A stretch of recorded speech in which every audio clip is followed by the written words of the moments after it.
Hello students, welcome to physics classes by Shailendra sir. बच्चों, हम optics पर डिस्कस कर रहे थे। ऑप्टिक्स में हमने लास्ट वीडियो में देखा था कि इमेज फॉर्मेशन स्फेरिकल मिरर से कैसे होती है। हमने कॉनकेव और कॉन्वेक्स दोनों मिरर से इमेज फॉर्मेशन पर स्टडी की थी। आज हमारा टॉपिक है स्फेरिकल मिरर में फोकल लेंथ और रेडियस ऑफ कर्वेचर में क्या रिलेशन होता है। तो बच्चों, हम एक डेरिवेशन पे डिस्कस करने वाले हैं जिसका नाम है relation between focal length and radius of curvature of spherical mirror. तो देखिए बच्चों,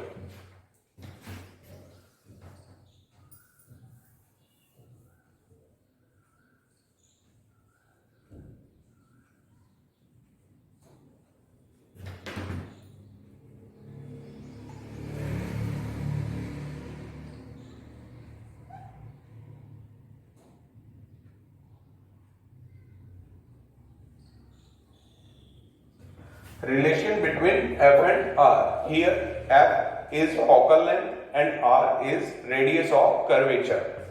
बच्चों, सबसे पहले हम स्फेरिकल मिरर लेंगे। मैं एक कॉनकेव मिरर ले रहा हूं।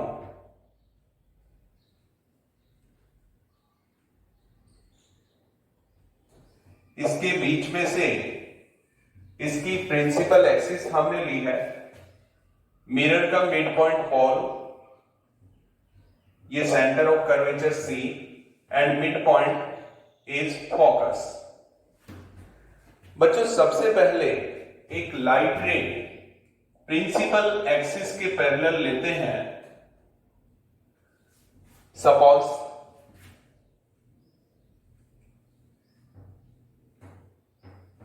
Here OM is incident ray on a spherical mirror at point M. बच्चों, अगर कोई प्रिंसिपल एक्सिस के पैरेलल कोई लाइट रे आती है तो वो रिफ्लेक्शन के बाद फोकस से गुजरती है। तो बच्चों, ये रिफ्लेक्शन के बाद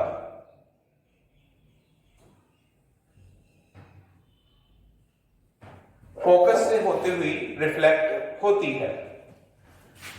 हम जानते हैं स्फेरिकल मिरर में अगर हम पॉइंट C से पॉइंट M पर नॉर्मल डालें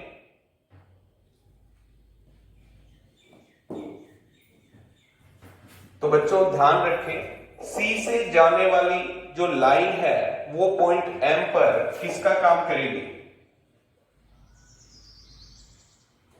नॉर्मल का। और रिफ्लेक्शन में हम जानते हैं कि नॉर्मल से इंसिडेंट रे और रिफ्लेक्टेड रे दोनों सेम एंगल बनाती हैं। तो यहां अगर incident ray angle of incidence I बनाती है जिसका वैल्यू हम मान ले थीटा है, तो बच्चों रिफ्लेक्टेड रे नॉर्मल से जो एंगल बनाएगी रिफ्लेक्शन एंगल, उसका वैल्यू भी क्या होगा? थीटा होगा।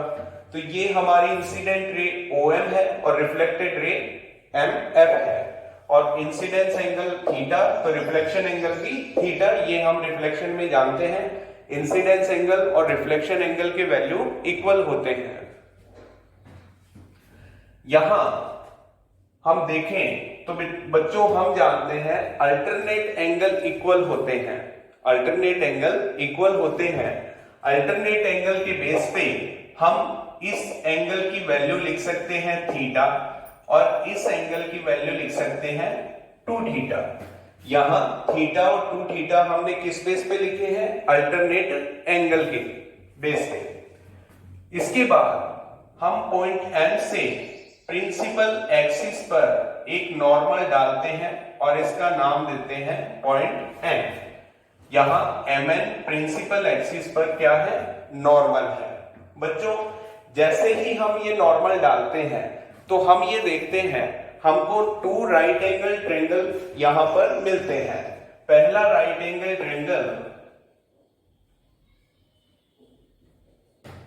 हमको मिलता है MNC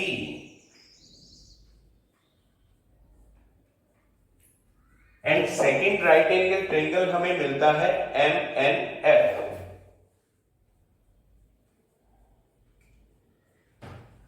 तो तो ये था हमारा डायग्राम, हमने डायग्राम कंस्ट्रक्ट किया है, फिर से देखिएगा।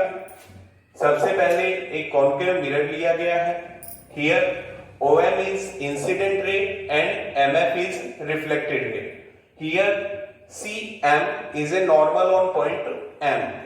After this, we construct a normal MN on principal axis. We take theta and 2 theta are alternate angles.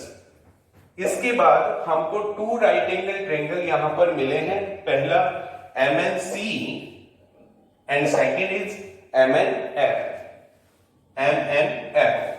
तो देखिए बच्चों, सबसे पहले इसमें क्या करेंगे,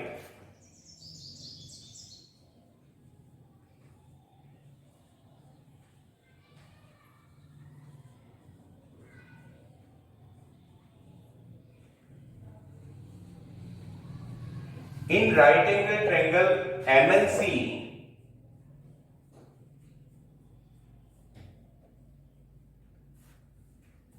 tan थीटा इक्वल टू, बच्चों MNC में tan थीटा क्या होगा, परपेंडिकुलर अपॉन बेस, कि बेस पे आप लिखेंगे MN अपॉन CN। बच्चों यहां यदि थीटा बहुत छोटा हो, if theta is very small,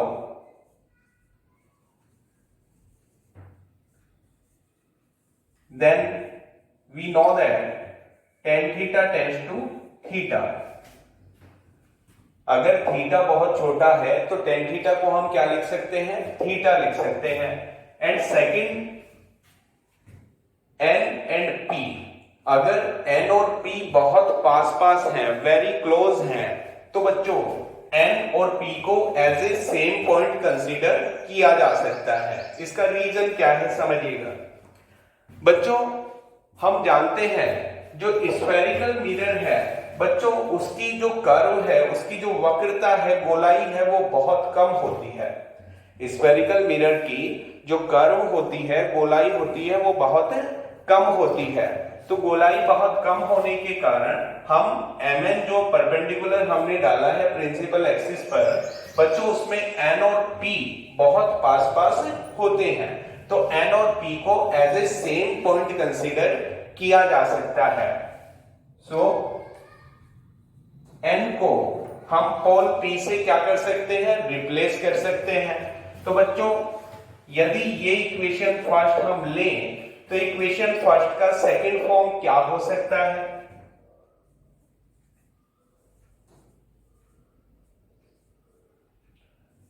theta equal to MP upon CP। तो बच्चों हमने एक थीटा की वैल्यू यहां निकाली है। अब इसी बेस पे हम सेकंड राइट एंगल ट्रायंगल को अगर लें,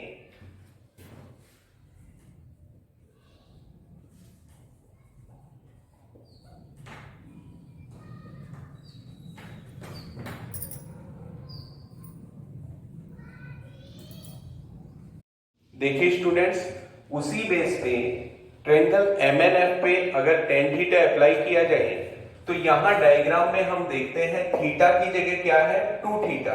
तो हम यहां क्या लेंगे, tan 2 theta equal to MN upon FN। Perpendicular MN है एंड बेस क्या है, FN है। इसको इक्वेशन नंबर दे देते हैं 3rd। सेम वही कंसेप्ट आप फिर से यूज करते हैं। If 2 theta is very small, then tan 2 theta tends to 2 theta। हम थीटा अगर बहुत छोटा होता है तो tan थीटा को थीटा ले सकते हैं। इसी बेस पे tan 2 थीटा को हम क्या लिख सकते हैं बेटा, 2 थीटा। एंड n को किससे रिप्लेस कर सकते हैं, p से। रीजन क्या है, कि n और p बहुत पास पास होते हैं, तो बहुत पास पास जो पॉइंट होते हैं बहुत क्लोज हैं, तो बच्चों n को हम किससे रिप्लेस कर सकते हैं? p और p से रिप्लेस कर सकते हैं। तो इस बेस पे इक्वेशन थर्ड को हम क्या फॉर्म दे सकते हैं? So by equation third, we can say that 2 theta equal to mp upon fp, equation number 4। तो बच्चों देखिएगा, आपने first right angle triangle MNC से यहां थीटा की वैल्यू फाइंड की है, सेकंड जो हमारा राइट एंगल ट्रायंगल MNF है उससे हमने 2 थीटा की वैल्यू फाइंड की है। तो क्या हम यहां से थीटा की वैल्यू उठा के यहां 2 थीटा में रख सकते हैं कि नहीं? तो बच्चों हम इक्वेशन सेकंड से थीटा की वैल्यू इक्वेशन नंबर 4 में रख देंगे। तो थीटा की जगह हम क्या लिख सकते हैं? MP upon CP।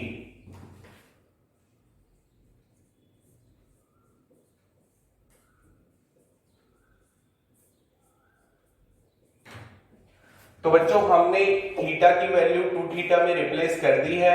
तो बच्चों देखिएगा, यहां MP से MP कैंसिल हो जाएगा, तो हमारे पास आएगा 2 upon CP equal to 1 upon FP। बच्चों यहां CP क्या है? CP यहां पर रेडियस ऑफ कर्वेचर है। अगर साइन कन्वेंशन यूज किया जाए तो बच्चों ये क्या होगी? नेगेटिव होगी। अब बात आती है FP की। तो FP क्या है? ये कॉन्केव मिरर की फोकल लेंथ है, और साइन कन्वेंशन से ये भी क्या होगी? नेगेटिव होगी। तो हम CP और FP की वैल्यू वहां पर रख देते हैं। तो CP हमारा -R है एंड FP हमारा -F है।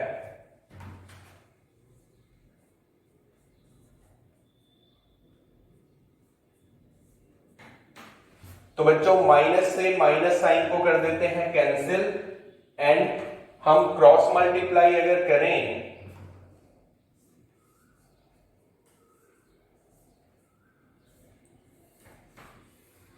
तो हमको मिलता है R इक्वल टू 2F। हम इसे इस फॉर्म में भी लिख सकते हैं,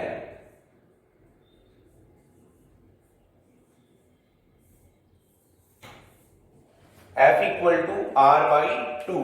तो बच्चों ये था हमारा रिलेशन फोकल लेंथ और रेडियस ऑफ कर्वेचर में। तो हम ये देखते हैं कि radius of curvature focal length की डबल होती है, या हम कह सकते हैं कि जो फोकल लेंथ है वो रेडियस की आधी होती है। तो बच्चों ये था स्फेरिकल मिरर में रेडियस ऑफ कर्वेचर और फोकल लेंथ में रिलेशन। तो बच्चों ये डेरिवेशन हमारे बोर्ड एग्जाम में पूछी जा चुकी है, इंपॉर्टेंट है। अब बात आती है, आप इसे देखकर एक रफ कॉपी में इसे आप अवश्य लिखें, और लिखने से इसमें थोड़ी परफेक्शन आपको मिलेगी, कॉन्फिडेंस भी आएगा। तो बच्चों अगले वीडियो में हम ऑप्टिक्स के ही एक नए टॉपिक पर फिर से डिस्कस करेंगे। Thank you.